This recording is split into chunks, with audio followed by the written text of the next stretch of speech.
हूँ मानसी सुदर्शन। आप देख रहे हैं सिटी मूड न्यूज। मैं आप सभी दर्शकों का करती हूँ स्वागत। अब बढ़ते हैं खबरों की तरफ। नवगत डीएम नीतीश कुमार की प्रेस वार्ता। अयोध्या एक पावन नगरी है। नगर निगम क्षेत्र सहित ग्रामीण क्षेत्र को भी विकसित करने का प्रयास अयोध्या में चल रहा है। विकास कार्य उसको और त्वरित गति से कराने का प्रयास। विश्व पटल पर स्थापित होगा अयोध्या। सबका साथ लेकर चलने का होगा प्रयास। दीप उत्सव को बेहतर तरीके से बेहतरीन करवाने का प्रयास।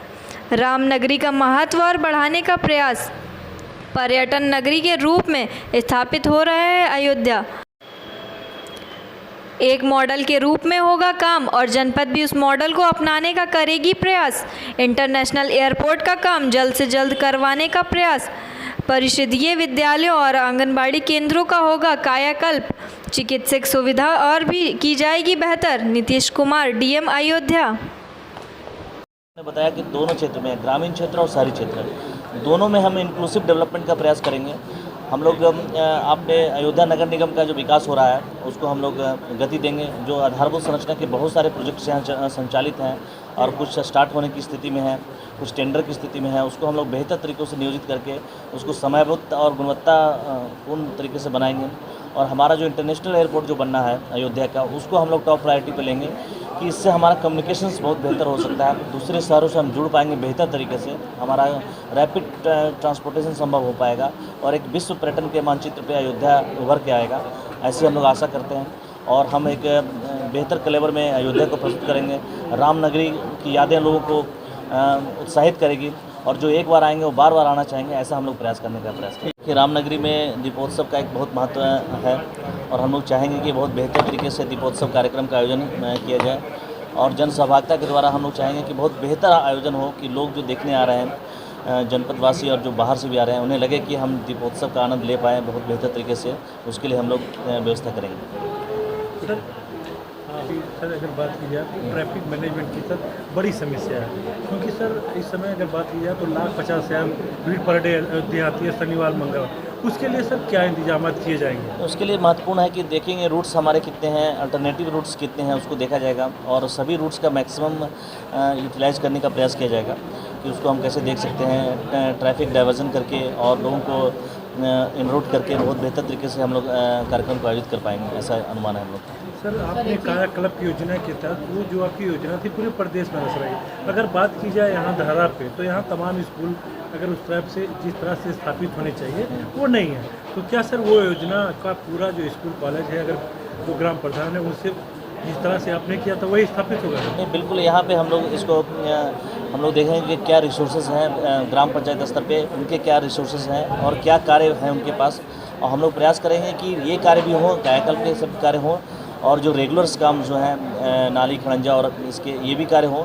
और हम लोग किस तरीके से नरेगा को कन्वर्जेंस करके राज्य वित्त 14वें वित्त का नरेगा से कन्वर्जेंस करके हम लोग कैसे बेहतर प्रयोग कर सकते हैं, इसके माध्यम से और ग्रामीण स्वशासन के माध्यम से हम लोग बेहतर करने का प्रयास करेंगे और ग्राम की जो आधारभूत संरचना है उसको हम लोग मजबूत करने का प्रयास करेंगे। और देखिए ये रहा कि अयोध्या में दीपोत्सव तो क्या इस बार ऐसा कुछ हो सकता है कि पब्लिक भी वहाँ उसका आनंद ले सके, सरकारी हो करके कि पब्लिक के लिए भी कुछ व्यवस्था ऐसी बने कि सारे लोग उसका लाभ ले सकें? नहीं, हम लोग देखेंगे किस तरीके से व्यवस्था रही है पूर्व के वर्षों में और उसमें क्या हम लोग और भी बेहतर कर सकते हैं, उसका प्रयास किया जाएगा और कैसे हम रूट चार्ट बनाकर बेहतर व्यवस्था करके अधिक से अधिक लोगों को सहभागी बना सकते हैं, ये प्रयास हम लोग का होगा। स्वर्गीय पति और स्वर्गीय पुत्र की स्मृति में महिला ने श्री राम जन्मभूमि पर मंदिर निर्माण के लिए 11,02,000 रुपये का चेक ट्रस्ट को सौंपा। 5,51,000 रुपये बेटे के नाम पर तो 5,51,000 रुपये पति के नाम का चेक महिला ने ट्रस्ट के महासचिव चंपत राय को किया सुपुर्द। महज 28 वर्ष की उम्र में सड़क दुर्घटना में हो गई थी महिला के पति की मौत। 35 वर्ष की उम्र में सड़क दुर्घटना में पुत्र की भी हो गई थी मौत। पिता पुत्र के नाम का चेक लेकर प्रयागराज अयोध्या धाम पहुंची महिला ने राम जन्मभूमि दर्शन के बाद ट्रस्ट के महासचिव चंपत राय को सुपुर्द किया दान। प्रयागराज फाफामऊ नई बस्ती रंगपुरा की रहने वाली श्रीमती मंजुला तिवारी ने पति और पुत्र की स्मृति में 11,02,000 रुपए के चेक श्री राम जन्मभूमि पर मंदिर निर्माण के लिए श्री राम जन्मभूमि तीर्थ क्षेत्र ट्रस्ट को समर्पित किया है। मूलत फूलपुर कुरेभार सुल्तानपुर के निवासी हैं मंजुला देवी। हमारा मूल निवास फूलपुर कुरेभार सुल्तानपुर पर इस वक्त हम रंगपुरा नई बस्ती फाफामऊ में रही थी। मेरे पति आर्मी में थे। 28 साल की उम्र में 512 एसी बटालियन में सन 26 जनवरी सन 28 को उनका फौज के अंदर कार सेवा में देहांत हो गया। मेरा पुत्र एक ही पुत्र था जो वो भी 35 साल की उम्र में 14 दिसंबर 2020 कि उनका भी देहांत हो गया। इस कारण 5,51,000 मैं अपने पति के नाम से दान कर रही हूँ और 5,51,000 नरेंद्र पुत्र उनके नाम से मैं राम जन्मभूमि भगवान के सामने मैं अपना अर्पित कर रही हूँ, क्योंकि मेरे पुत्र पति दोनों नहीं रह गए। क्या नाम है वो आपका? मेरा मंजुला तिवारी। चाहिए थी, कितना रकम दिया गया है उनके द्वारा? प्रयागराज में फाफामऊ के पास नई बस्ती रंगपुरा की श्रीमती मंजुला देवी आई। वो मूलतः सुल्तानपुर जिला कुरेभार में फूलपुर गांव की निवासी हैं।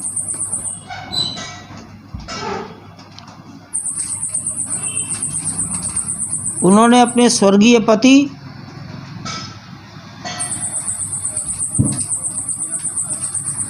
और अपने पुत्र जो नहीं रहे, ऐसे स्वर्गीय पति और स्वर्गीय पुत्र की स्मृति में 5,51,000 5,51,000 कुल मिलाकर 11,02,000 रुपए के चेक श्री राम जन्मभूमि मंदिर निर्माण के लिए राम जन्मभूमि तीर्थ क्षेत्र को समर्पित किए हैं।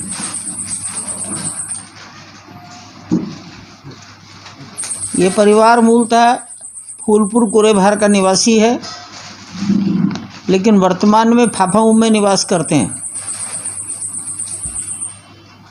प्रयागराज फाफामऊ प्रयागराज का हिस्सा है। हैदराबाद से जाते हैं तो गंगा पार करने के पहले ही है।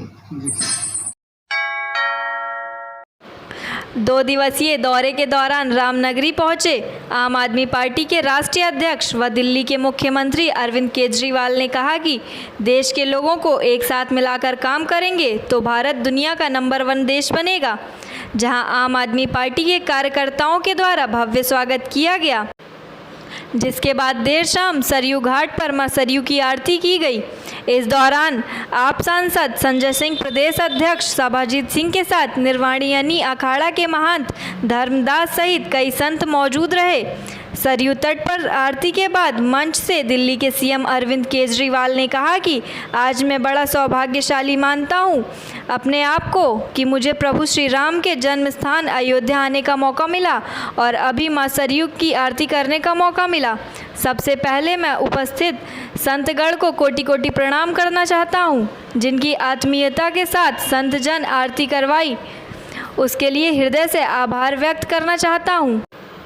इस मौके पर मां सरयू से दिल्ली के कल्याण के लिए, उत्तर प्रदेश के कल्याण के लिए और देश के कल्याण के लिए प्रार्थना करना चाहता हूं। एक तो भी पूरे देश में कोरोना नाम की महामारी से बुरी तरह से पीड़ित है। हालांकि पिछले कुछ दिनों से महामारी थोड़ी कंट्रोल में है, लेकिन मैं समझता हूं कि मां सरयू और प्रभु श्री राम की कृपा होगी तो ज़रूर हम सब लोग इस महामारी से मुक्ति मिलेगी। वहीं दिल्ली के मुख्यमंत्री अरविंद केजरीवाल ने कहा कि आज अयोध्या आकर मां सरयू की आरती करने का सौभाग्य प्राप्त हुआ है। मैं यहाँ हाथ जोड़कर मां सरयू से विनती करता हूँ कि हमारे देश को जल्द से जल्द इस महामारी से मुक्ति मिले। मैं हमेशा यह मानता हूँ कि हमारे देश के लोग बहुत अच्छे हैं। हमारे देश को अभी तक बहुत आगे पहुँच जाना चाहिए था, दुनिया का नंबर 1 देश होना चाहिए था। आज हमारे देश में गरीबी है, आज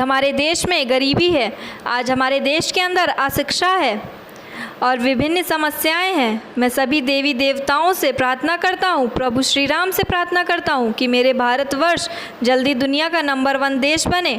हम 130 करोड़ देशवासी मिलकर इसको संभव कर सकते हैं। यह मेरी दिल कहता है, यह हो सकता है। मैं उम्र में छोटा हूँ, अनुभव में छोटा हूँ। यह लोग मुझसे सुन रहे हैं, वह मुझे उम्र से और अनुभव से बड़े हैं, लेकिन जो मेरा दिल्ली चलाने का 5 वर्ष का अनुभव है, उससे मुझे लगता है कि अगर हम सब 130 करोड़ लोग मिलकर एक परिवार की तरह काम करेंगे तो भारत को दुनिया का नंबर 1 देश बनाने में कोई नहीं रोक सकता है। अनुभव में छोटा हूँ, यहाँ पे जितने लोग हैं और जो लोग मुझे सुन रहे हैं वो मुझसे उम्र में भी बड़े हैं, अनुभव में भी बड़े हैं। लेकिन जो मेरा दिल्ली चलाने का 5 साल का अनुभव है,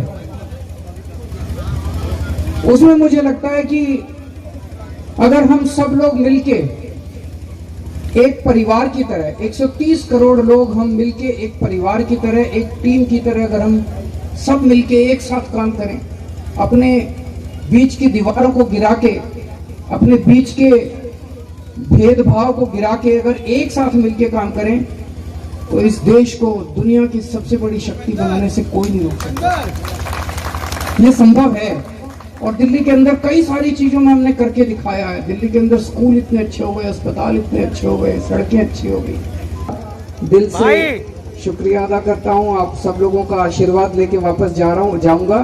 कल सुबह हनुमान जी के दर्शन करने को मिलेंगे, रामलला के दर्शन करने को मिलेंगे। सौभाग्य प्राप्त हुआ है और भगवान ने बहुत कुछ दिया है जीवन में। पता नहीं मैं इसके काबिल हूँ कि नहीं हूँ, लेकिन मैं बस यही चाहता हूँ कि जो कुछ भगवान ने दिया है, जो सौभाग्य मुझे प्राप्त हुआ अयोध्या आने का, मैं कोशिश करूँ कि भारतवर्ष के हर व्यक्ति को ये सौभाग्य प्राप्त हो। बहुत बहुत शुक्रिया। मैं उनका तहे दिल से आभारी हूँ। मां सरयू नदी से मैं प्रार्थना करता हूँ दिल्ली के कल्याण के लिए, उत्तर प्रदेश के कल्याण के लिए, पूरे भारतवर्ष के कल्याण के लिए।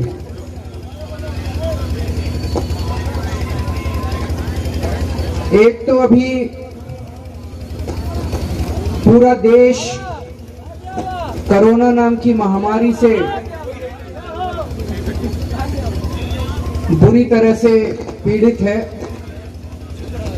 पिछले कुछ दिनों से थोड़ा कंट्रोल में है, लेकिन मैं समझता हूं कि अगर देवताओं की, प्रभु श्री राम की, मां सरयू नदी की कृपा होगी तो मैं समझता हूं कि जरूर हम सब लोगों को इस महामारी से मुक्ति मिलेगी।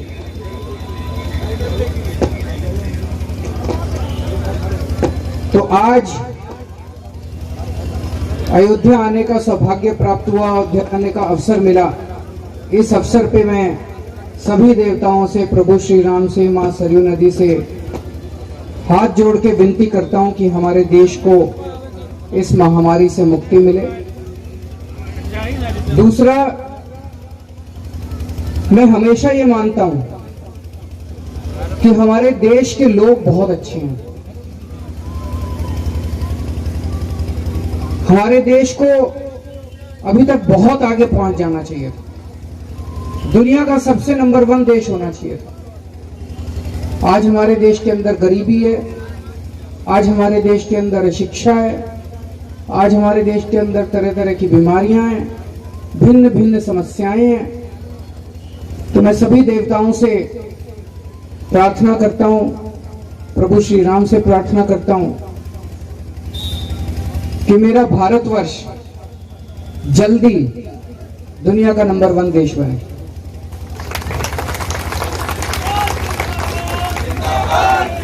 130 करोड़ भारतवासी मिलके इसको संभव कर सकते हैं, ये मेरा दिल कहता है, ये हो सकता है।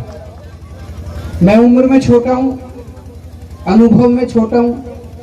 यहाँ पे जितने लोग हैं और जो लोग मुझे सुन रहे हैं वो मुझसे उम्र में भी बड़े हैं, अनुभव में भी बड़े हैं। लेकिन जो मेरा दिल्ली चलाने का 5 साल का अनुभव है। अयोध्या में 5वें दीप उत्सव की तैयारी की कवायद शुरू हो गई है। इस वर्ष होने वाले दीप उत्सव बेहद खास स्वरूप में दिखाई देंगे। आपको बता दें कि अयोध्या शहर के GGIC मैदान में कल यानी 28 अक्टूबर को भव्य बाजार मेला का आयोजन किया जाएगा, जो 3 नवंबर तक चलेगा। इसके लिए नगर निगम के द्वारा इस पूरे मामले को लगाए जाने के लिए तैयार किया जा रहा है, जिसमें सैकड़ों दुकानदार अपने सामान की बिक्री करेंगे। वहीं अयोध्या नगर निगम के महापौर ऋषिकेश उपाध्याय ने कहा कि CM योगी के निर्देश पर दीप उत्सव से पहले दीप उत्सव मेले का आयोजन किया जा रहा है, जो 28 अक्टूबर से 3 नवंबर तक दीप उत्सव मेला चलेगा। शहर के GGIC ग्राउंड में दीप उत्सव मेले का आयोजन किया जा रहा है। नगर निगम द्वारा दीप उत्सव मेला लगवा रहे हैं। मेले में पटरी दुकानदार भी दीप उत्सव में अपनी दुकानें लगाएंगे। उन्होंने कहा कि कुम्हार भी अपना स्टॉल लगाएंगे। दिवाली संबंधित सामानों की बिक्री होगी और भी कई विभागों के स्टॉल लगेंगे। इस मेले में सांस्कृतिक कार्यक्रम आयोजित होगा, जिसमें मैजिक शो ऑफ नुक्कड़ नाटक, कठपुतली, स्थानीय लोकप्रिय गायन समिति, कई सांस्कृतिक कार्यक्रम भी आयोजित होंगे। निःशुल्क मेले में प्रवेश होगा। महापौर ऋषिकेश उपाध्याय ने कहा कि अयोध्या की गलियों को रिपेयर करने के लिए शासन ने 34 करोड़ रुपए दिए हैं। नगर निगम विस्तारित 41 गाँव के लिए 48 करोड़ रुपए की स्वीकृति मिली है। फैज़ाबाद जोन के लिए 45 वार्डों के लिए शासन को 74 करोड़ का DPR भेजा गया। जगह पर लगेगी, जिससे हमारे जन सामान्य को भी सुविधा रहेगी और इनको भी सुविधा रहेगी। मिठाई हैं या दिवाली से संबंधित जितनी भी लाई मिठाई, दिया दिवाली, जितनी भी प्रकार की चीज़ें होती हैं, सब एक जगह पर सुलभ रहेंगे। खादी ग्रामोद्योग उद्योग विभाग द्वारा ऐसे अनेक स्टॉल हम लोग सबको निःशुल्क प्रदान कर रहे हैं कि उस मेले में रहेगा। और दीपोत्सव से पहले माननीय मुख्यमंत्री जी का निर्देश आया था कि मेले का आयोजन नगर निगम करे। उस क्रम में हम लोग नगर निगम द्वारा ये मेले का आयोजन कर रहे हैं। इसके अतिरिक्त माननीय मुख्यमंत्री जी से आग्रह किया गया था कि अयोध्या की जो आंतरिक गलियां हैं उनको फिर से बनाने की ज़रूरत है। माननीय मुख्यमंत्री जी ने तुरंत ही इसको स्वीकृति प्रदान करते हुए अयोध्या जोन को 34 करोड़ रुपये अवमुक्त कर दिया, जिसका टेंडर हो गया। और मुख्यमंत्री त्वरित आर्थिक विकास योजना से जो विस्तारित क्षेत्र हमारे 41 राजस्व ग्राम आए थे, उसमें लगभग 48 करोड़ रुपए की भी स्वीकृति प्रदान की है। इसके लिए रामनगरी से उनका बहुत बहुत अभिनंदन है। नगर निगम भी उनका बहुत अभिनंदन, स्वागत, वंदन करता है। इसके बावजूद फैज़ाबाद जोन के जो 45 वार्ड हमारे हैं, इसके भी 74 करोड़ का DPR शासन द्वारा मंगाया गया, वो भी हम लोगों ने भेज दिया है। जल्द ही उसका भी पैसा आ जाएगा। तो मुझे लगता है कि जो भगवान राम की दिवाली अयोध्या में पूरे देश को संदेश देती है, तो यहाँ नागरिकों की जो जन सामान्य की सुविधा है, वो सभी वार्डों में, सभी जितने हमारे यहाँ विस्तारित क्षेत्र में हैं, सभी गलियाँ बहुत अच्छी बन जाएंगी, जिससे पूरी अयोध्या जो राम राज की परिकल्पना है वो अयोध्या में साकार दिखने लगेगी। राहें फैज़ाबाद में और जो पौराणिक ऐतिहासिक स्थल हैं, उन सब पर दीपोत्सव मनाया जाएगा। वैसे भी हम नगर निगम द्वारा, जो हमारे पंडित दीनदयाल उपाध्याय का सपना था कि पंक्ति में अंतिम लाइन में खड़े व्यक्ति तक खुशहाली पहुंचे, तब खुशहाली होगी, तो हम लोग जो मलिन बस्तियों में, जो गरीब बस्ती, वहाँ पर दिया तेल बाती मिष्ठान का वितरण कई वर्षों जब से दीपोत्सव शुरू हुआ करते हैं, इस बार भी उसको करेंगे। जो स्ट्रीट लाइटें हैं क्या नहीं, ये तो शहादतगंज से लेके हमने पूरा झालर यहाँ से लेके लगवाया पूरा शहर तक। जो भी मैंने दिवाली मनाने का उत्साह है, कोई क्षेत्र वंचित नहीं रहेगा। बताए जो हमारे पौराणिक 108 कुंड हैं उन सबको लेते हुए सब किया जाए। जो विस्तार हाँ भी जो भी पौराणिक ऐतिहासिक या चौराहे वहाँ पर दिवाली मनाई जाए है। अभी मेले का आयोजन फिक्स है, अब कोई न कोई तो उद्घाटन करेगा ही। बाकी तो वो मेला अयोध्या के लोगों का है, अयोध्या के लोग उसमें जरूर सहभाग करेंगे। राज सदन पर मेला परंपरागत लगता है क्योंकि ये दूरी है दोनों शहरों की। तो अभी हम एक जगह चूंकि फैजाबाद जोन का कर रहे हैं, अयोध्या का हम अलग से करेंगे, वहाँ राज सदन पर मेला वैसे ही।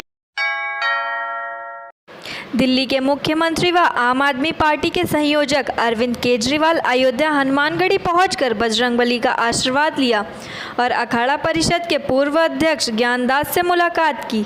मुलाकात के बाद राम जन्मभूमि परिसर में रामलला का दर्शन पूजन किया तो वहीं राम मंदिर निर्माण कार्यों को भी देखा।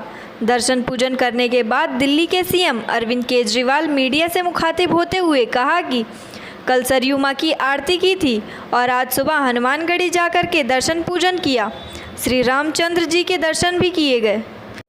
मैं भगवान से प्रार्थना करता हूँ अपने देश के लिए, सभी देशवासियों के लिए हमेशा खुश रहें, कोरोना महामारी खत्म हो, हमारे देश में सभी लोग सुख शांति से जिएं, हमारे देश का विकास हो। मुझे भगवान के दर्शन करने का सौभाग्य प्राप्त हुआ है। मैं चाहता हूँ कि यह सौभाग्य हर भारतवासी को प्राप्त हो।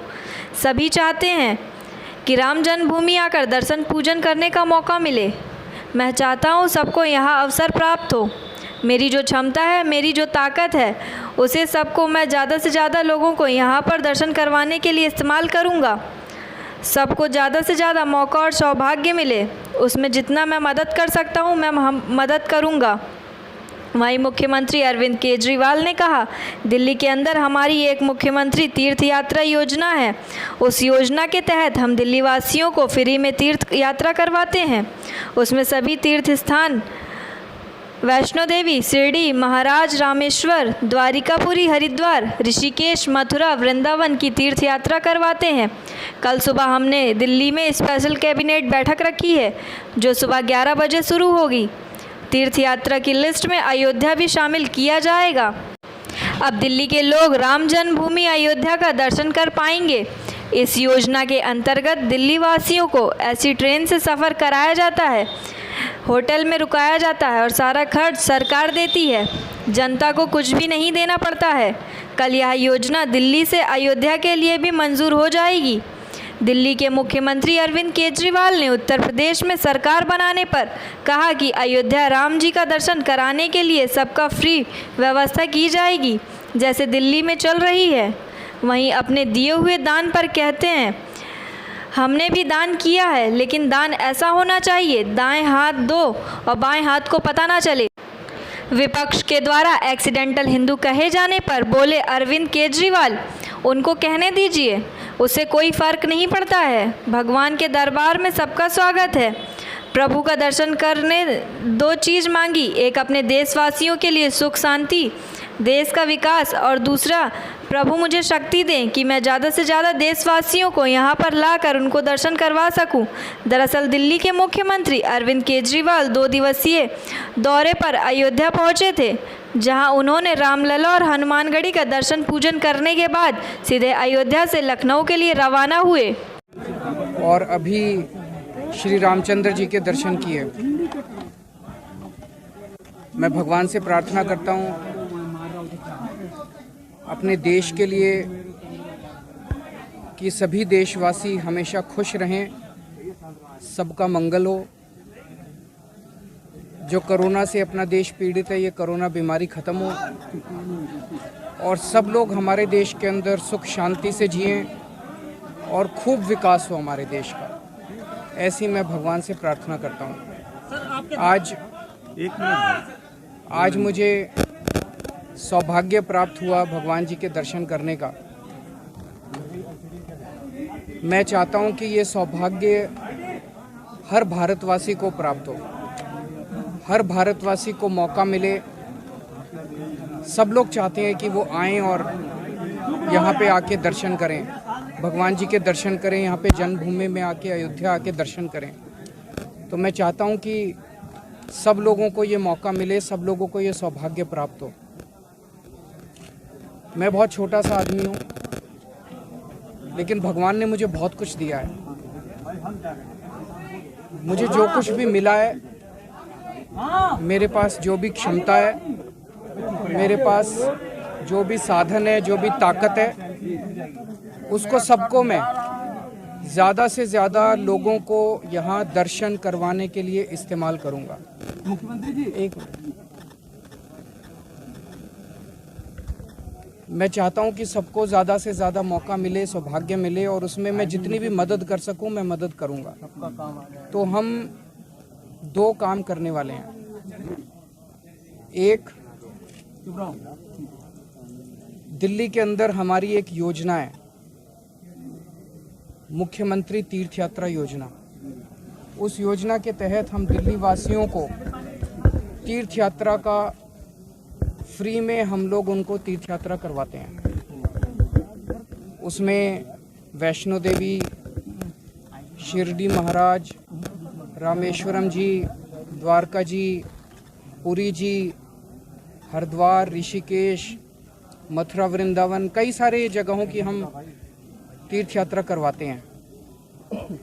तो कल सुबह हमने स्पेशल कैबिनेट मीटिंग रखी है अपनी दिल्ली में 11 बजे। उसमें हम कल अयोध्या को भी उसमें ऐड करेंगे उस लिस्ट में। और अब दिल्ली के लोग राम जन्मभूमि अयोध्या आके यहाँ के भी दर्शन कर पाएंगे। उस योजना के तहत हम आना जाना, रहना, खाना पीना, एसी ट्रेन से आते हैं लोग, एसी होटल में उनको रुकवाते हैं, सब कुछ सरकार बेयर करती है और जनता को कुछ नहीं देना पड़ता। तो दिल्ली के लिए कल ये योजना अयोध्या के लिए भी मंजूर हो जाएगी। उत्तर प्रदेश में अगर हमारी सरकार बनती है तो उत्तर प्रदेश में भी हम लोग सभी उत्तर प्रदेश वासियों को अयोध्या राम जी के दर्शन कराने के लिए सबका फ्री में अरेंजमेंट करेंगे। जैसे दिल्ली में हम लोगों ने किया है, वैसे उत्तर प्रदेश के अंदर भी करेंगे। मुख्यमंत्री जी, सभी दौरे पर लेकर विपक्ष ने निशाना साधा है, योगदान दे रहे हैं। आप उत्तर दिल्ली सरकार, आप मुख्यमंत्री, कितना उद्धव ठाकरे ने भी आगे 5 करोड़ रुपए यहाँ दे के गए थे, खुद आए थे यहाँ पर, क्या कहेंगे? हमने भी अंशदान दिया, हमने भी दान दिया, लेकिन दान जो है वो ऐसा होना चाहिए जो दायां हाथ दे और बाएं हाथ को पता ना चलिए। मेरे और भगवान के बीच की बात है। सर, विपक्ष ने कहा है कि एक्सीडेंटल हिंदू हैं और चुनाव आ रहा है तो मंदिरों का दर्शन कर रहे हैं। उनको कहने दीजिए क्या फर्क पड़ता है। भगवान के दर में सबका स्वागत है, भगवान के दरबार में कोई भी आ जाए। क्या मांगे हैं मुख्यमंत्री जी हनुमान जी से और रामलला जी? प्रभु से 2 ही चीज मांगे हैं जी। प्रभु से मांगे हैं, एक तो अपने देश की लोगों के लिए सुख शांति, देश का विकास, और दूसरा कि प्रभु मुझे क्षमता दे और प्रभु मुझे ताकत दे कि मैं ज़्यादा से ज़्यादा देशवासियों को यहाँ पे लाके उनके। अयोध्या में अखिल भारतीय शरण दर्शन अखाड़ा परिषद के नवनियुक्त राष्ट्रीय प्रवक्ता महंत गौरी शंकर दास ने 25 अक्टूबर कल प्रयागराज बागंबरी गद्दी मठ में अखाड़ा परिषद के गठबंधन को फर्जी बताते हुए कानूनी कार्रवाई किए जाने की बात कही है। अखाड़ा परिषद के प्रवक्ता महंत गौरी शंकर दास के इस बयान के बाद अखाड़ा परिषद का विवाद अब कानूनी विवाद के रूप में जन्म लेता दिख रहा है। अखिल भारतीय अखाड़ा परिषद के अध्यक्ष रहे महंत नरेंद्र गिरी की मृत्यु के बाद 20 अक्टूबर को हरिद्वार के महानिर्वाणी अखाड़े में अखाड़ा परिषद की एक बैठक बुलाई गई, जिसमें अखाड़ा परिषद के अध्यक्ष के साथ साथ कार्यकारिणी का चयन किया गया। इस बैठक में निर्वाणी, निर्मोही, दिगंबरी, श्री पंच महानिर्वाणी, श्री पंच अटल, बड़ा उदासीन एवं निर्मल अखाड़े के प्रमुख संत शामिल हुए थे, जिसमें बहुमत के आधार पर श्री महंत अध्यक्ष व सचिव का चुनाव किया गया। इस चुनाव में निर्मोही अखाड़े के महंत राजेंद्र एवं निर्मल अखाड़े के महंत श्री महंत ज्ञानदेव सिंह तथा सचिव जसविंदर सिंह शास्त्री का भी समर्थन हासिल हुआ था, जिसमें 20 अक्टूबर को निर्वाचित महानिवारणी अखाड़े के श्री महंत रविंदरपुरी को अध्यक्ष के रूप में चुना गया और महंत राजेंद्र दास को महामंत्री के रूप में चुना गया। वहीं राष्ट्रीय प्रवक्ता महंत गौरी शंकर दास को बनाया गया, जिसमें 13 में से 7 अखाड़ों का समर्थन हासिल हुआ। वहीं दूसरे गुट में 25 अक्टूबर को बागंबरी गद्दी मठ के कार्यकारिणी का गठन किया गया। जिसमें निरंजनी अखाड़े से रविंदरपुरी को अध्यक्ष बनाया गया।